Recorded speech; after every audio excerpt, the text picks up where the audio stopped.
Update 1.2.0 just came out a couple of days ago, and in this Civilization video, I'll be doing something crazy. This got to be by far the absolute worst way to play the game. I'll be putting my fate in the hands of this wheel picker. So, first let's go over the mechanics. There will be a total of 5 categories the wheel will determine for my playthrough. The leader, the civs I will be playing as in all 3 ages, and the goal for the current age. You may ask, why go through all this trouble and not use the random leader civ button? Can you just... Okay, I'm trying to make content here. As far as I'm aware, no other Civ 7 content creator is doing this, so just let me be. So why choose the exploration and modern civs now?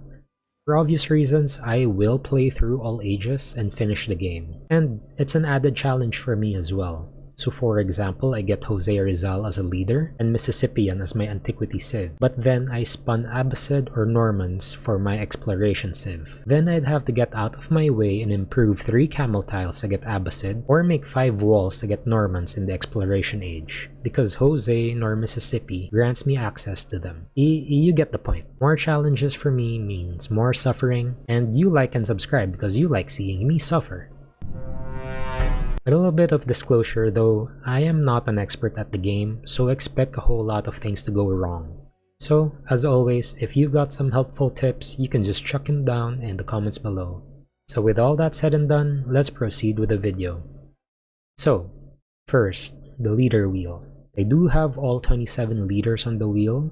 I know it should be 28, but I never got my hands on a Civ 6 copy, hence why I don't have Napoleon Revolutionary. Anyways, the leader I'll be playing as is... Benjamin Franklin. Okay, I think that's an okay start. Next, the Antiquity Civ. Come on, come on. Anything but Carthage, anything but Carthage, anything but Carthage, anything but Carthage.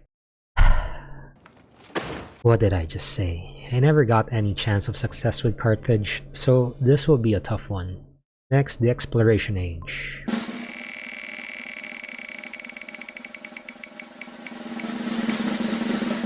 Okay, so I'd have to improve 3 camel tiles for this one. I just pray the map would be so kind to me and give me the 3 camels I'll need. Next, the Modern Age.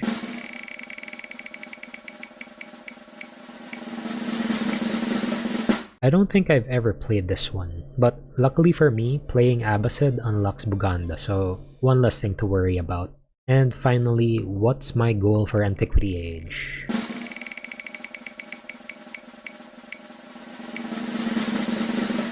Are you freaking kidding me? No mementos plus 4 LPs? What? With freaking Carthage? What the fuck? The best I ever got with Carthage was 3 LPs, but I'll try my best to achieve all 4 for this one.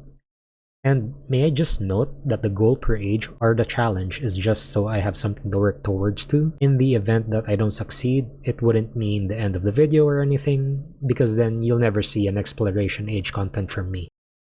Okay, so we got Benjamin Franklin as the leader, and then Carthage for our Antiquity Civ. Not entirely sure if they complement each other, but that's what we spun, so let's go on with it. I will be playing this on the deity level, standard game speed, continents plus, and standard map. I will also be changing the age length to long, just to give me a chance at getting all 4 LPs. So once I founded my capital, unlocked agriculture, and trained the scout, I then went into research pottery next, because I wanted to utilize the rough tiles within my capital for a mining start. Since this cotton was the nearest resource to my capital, I then decided to expand to this tile right here. Turn 7, I got to improve the cotton tile, giving my capital a bonus of +2 food and +2 production. On turn 9, I got my very first goodie hut, and found my first city-state. I don't have much option here, so I'll just get the gold. Now, I won't go over with how I explored my scouts. If anything, just know that it's very important to unlock most, if not all tiles, to know where you'll expand next. By turn 11, I've unlocked pottery, giving me access to the brickyard. I've heard that production is king in this game, so I went on researching animal husbandry next. It took me a while to decide on this, but I eventually built my brickyard on this tile. My thought process was so I could improve this tile into a mine and get more production from there. I also thought of putting possibly the granary here, and then eventually putting the library here, boosting its yields with adjacency bonuses from these resources. It's turn 13 and I met Charlemagne. I wasn't feeling too strong about my situation, and so I went with a friendly greeting to get on his good side. Ich bin Carolus. Charlemagne geheißen. I also met Himiko later that turn and again went with a friendly greeting. Charlemagne was kind enough to start a scientific collaboration, and I've got influence suspense, so I supported him, taking our relationship to a whole new level. I've also began studying mysticism on this turn, and chose Classical Republic for my government since I'll need all the help that I can get with my civic tree and building wonders. I also slotted in the charismatic leader policy, boosting my culture in the palace by 2. It's turn 16 and Himiko has offered me a cultural exchange. Unfortunately though, I didn't have enough influence to support her endeavor, and so I had no other choice but to just accept it. And being firm with production is king, I began researching on masonry, because it will provide my mines and quarries more production bonus. Oh, and I also built the saw pit in the same tile as my brickyard. Charlemagne invited me to share military aid, and well, I didn't need the extra combat strength for now, so I just accepted it for the +2 gold. On turn 25, I researched sailing next to give my scouts flexibility in exploring the map. I've only got my colonists now and aim to settle here and here. Upon unlocking mysticism on turn 27, I went with the Stone Circle's Pantheon, granting +1 production on clay pits, mines, and quarries. And since I was starting to look into battling some city-states, I studied Discipline next, giving me a free commander once completed. I met Napoleon later that turn as well and gave him a friendly greeting. On turn 28, I began to build a monument over here beside the mountain for some adjacency bonus, and built the altar alongside it as well. And because the altar will give my mines +1 production, I bumped it up on queue to be constructed first.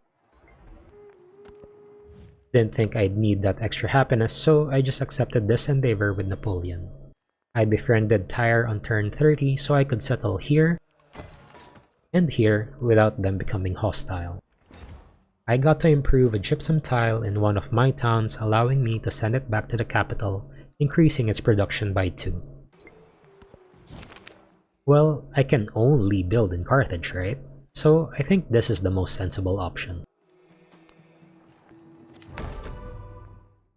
The sound of a wonder being completed, which reminds me that I need to get on starting with mine if I want to achieve the cultural legacy path. I believe this is the last player for this age, Lafayette, whom I greeted with a warm smile and open arms. This might be a little too late, but I started to research on writing on turn 32. I wasn't working on any wonder yet, so I just got the 20% culture boost and slotted in toolmaking for my second social policy. It's turn 37 and I finally decided to join the race for the cultural legacy path. I will be building Birsa over on this tile. Took me a great while to decide on which civic to study next, but I did eventually choose to study Discipline 2. I think mainly because I wanted to build Gate of All Nations next. I joined the race for the scientific legacy path on turn 41, receiving a codex from a narrative event. I was also looking to expand my territory that turn, so I researched irrigation next. I also began studying ship sheds, unlocking Kothon once complete, giving me more production in my capital. On turn 45, I finally became the suzerain of Tyre, allowing me to get gemstones, sending lapis lazuli to Carthage, adding +4 production and 5% gold. It's now turn 50 and I now just have finished Birsa. There are to be seen. I've also just got to improve my first of 3 camel tile. I mentioned before something about the Gate of All Nations being built next. Yeah, no. Apparently, it got built by someone else. And so I'll be building Dur Shuriken instead on this tile right here. I don't know how things work with Carthage in all honesty, because I don't remember having these two free resource slots in my capital at all, but nonetheless it allowed me to bring in the extra gypsum and kaolin that I have, giving me my first milestone under the economic legacy path. And if I wanted any success in getting the economic legacy path done and dusted with, I'd have to consider trading next, so on turn 52, I studied Code of Laws next, giving me a free merchant once finished. The sound of a horse whinnying, signaling that one of your towns or cities have been under siege. And true enough, Leptis has been attacked by a neighboring city-state. And so I had to buy myself slingers to protect them from the enemy archers. Turn 58, I've gotten my first milestone for the cultural legacy path, as I finished Dur Shuriken. I need 5 more to complete the cultural legacy path, and so I built the Hanging Gardens next, on this tile right here, right beside Dur Shuriken. I forgot to mention that I bought these colonists here the previous turn. Anyways, I felt like expanding my territory once more. One colonist will go here so I can get my second camel tile as well, and the other colonist will go here for now. I'd have to keep this one safe since there's a lot of hostile city-states around me. And by turn 62, I got my 4th settlement up and running. Not to mention my second camel tile. Now just one more and I'll unlock Abbasid for the exploration age. And out of all the sounds that the game has, this one I hate the most. Himiko, why? I thought we were friends. And because my build queue just freed up, I then decided to build the Kothon here. And queued in the dockyard to complete the unique quarter. And now you want to become ally? Okay. If you can't beat them, join them, right? And now that I've finished Code of Laws, I got my first merchant. Now who to trade with? Oh, Cahokia! Out of range? What do you mean? You're literally beside me. But whatever, I'll wait right here for when I can trade with you. Ooh, another alliance. Well, don't mind if I do. See, this is my mistake. It's turn 67 and I've just now built my library. I've also built my barracks here, my garden here, and built the fishing quay right here, kicking a citizen out. I also improved my Punic port with the citizen turned specialist. Ooh, you were at war with Charles. Well, Napoleon, no time for war for me, so I'd have to cut our 5-second alliance short. Good luck though. And finally, I can trade with Cahokia now. And that trade allowed me to shuffle in their resources with mine, boosting my production from 43.5 to 51.5.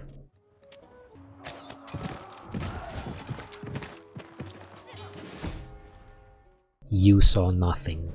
To make up for the Hanging Gardens that was stolen from me, I decided to make Petra here.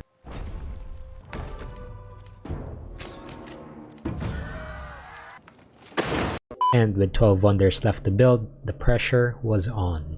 I know it's still 12, but I'm seeing wonders being constructed left and right. Upon knowing that Lafayette wasn't at war with anyone, I accepted his proposal for an alliance. On turn 78, I've finished building Emil Bell, my 3rd wonder. I also befriended Teotihuacan on the next turn, because if I let anyone else become their suzerain, that would mean less land for me. At least, with me as their suzerain, it gives me flexibility to convert them into a town later on. And because I have no other buildings nor wonders to construct, I was just training merchants. If there was an easy way for me to get to the 20 resources needed for the economic legacy path, it was definitely through trading with other civs. I've also just got to see my codices now, and sad to say, I only have 2. Definitely something I need to work on as well. Merchant arrived at Azertu and established a trade route with them, giving me an economic attribute point to spend and my second milestone for the economic legacy path. On turn 84, Lafayette has waged war against Charles, and considering my current situation, I was at no position to join him, and so I declined his invitation, ending our short-lived alliance. I finally got my first milestone for the scientific legacy path on turn 88, and my second milestone for the cultural legacy path upon the completion of the oracle. And this is how I'm doing so far. Since I'll need the extra slots for my future codices anyway, I turned one of my towns into a trade outpost, which enabled me to trade with Sivash as well. I established a trade route with Lafayette at Pompeii, which allowed me to shuffle in their camel, making it possible for more resources to be brought back into the capital. With this, I got my third and final milestone in the economic legacy path. 1 down, 3 to go. On turn 94, I became the suzerain of Teotihuacan and received a free codex as my bonus. On turn 98, I've found my 5th settlement over here. 60% through the age, and Napoleon requested for an alliance. And after some quick research on his relationship status with the other leaders, aka not at war with anyone, I agreed to his alliance request. And on turn 101, I found my 6th settlement over here, reaching my first Pax Impecatoria milestone, and allowing me to improve my 3rd camel tile, unlocking Abbasid for my next playthrough. It's turn 105, and for the longest time now, I've been quiet, minding my own business. And that's about to change as I see that Napoleon has waged war against Charles. Alongside me and Himiko, Charles wouldn't stand a chance, right? Right? Well, I sure damn hope so, because that's a 3v1. It's turn 110, and I gotta say, so much for allies. Why does it feel like I'm the only one who's against big old Chuck here? And here we are 70% through the age, and crises will now be in play. And choosing which crisis will be played, of course I had to choose the one that would affect me less. So I went with suppressed local traditions and incompetent ministers. It's turn 112, and that sound just reminded me of how long ago my last wonder was. I needed 3 more for the cultural legacy path, and there wasn't much left for the taking. And so, out of desperation, I went to build Sanchi Stupa on this tile right here. Oh no, I don't think I'll be able to achieve our goal of getting all 4 legacy paths this time around. Oh, hello there. I accept. Oh no, Charlemagne's cavalry is here. Maybe I should just call it quits. Yeah, no, somebody's pissed, alright.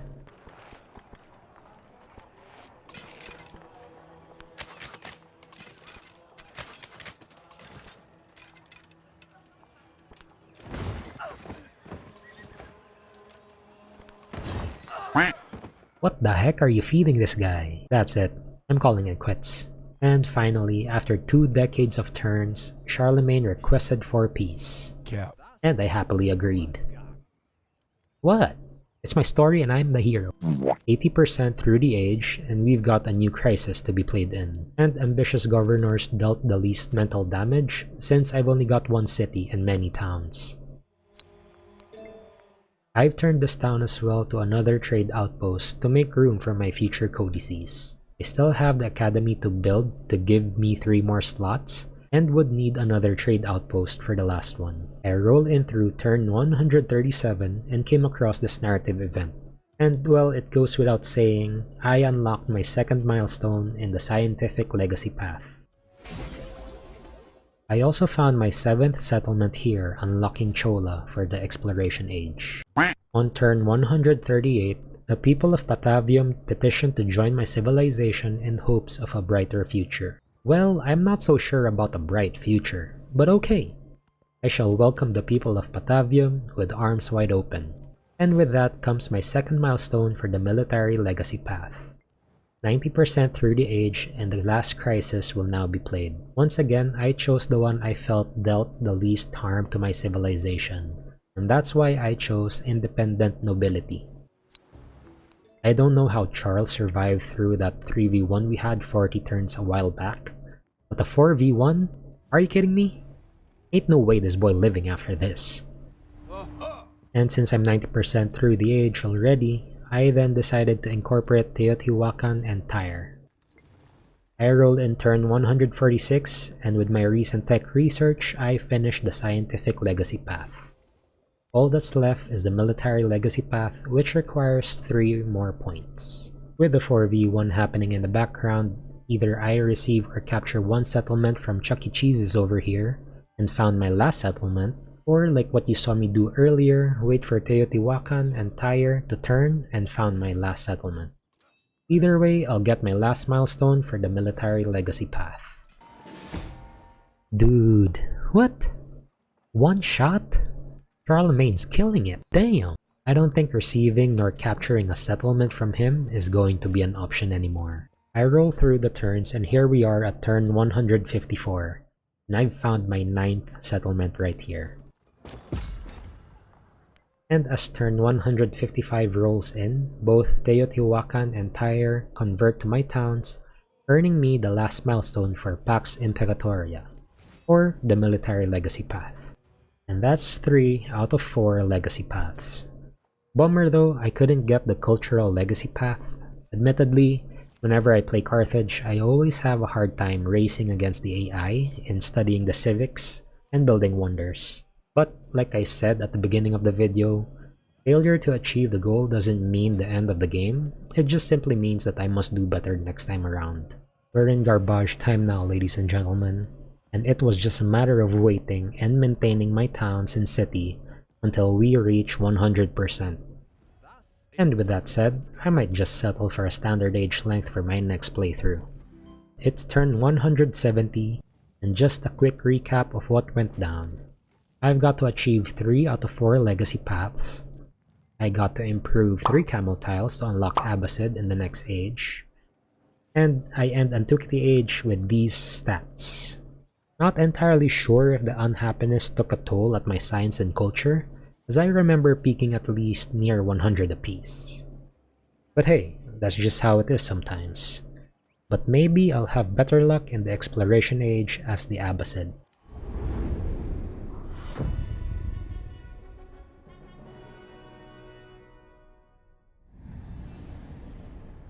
The Carthaginians grew in number, in strength and in reach. Before long, their every neighbor became a vassal.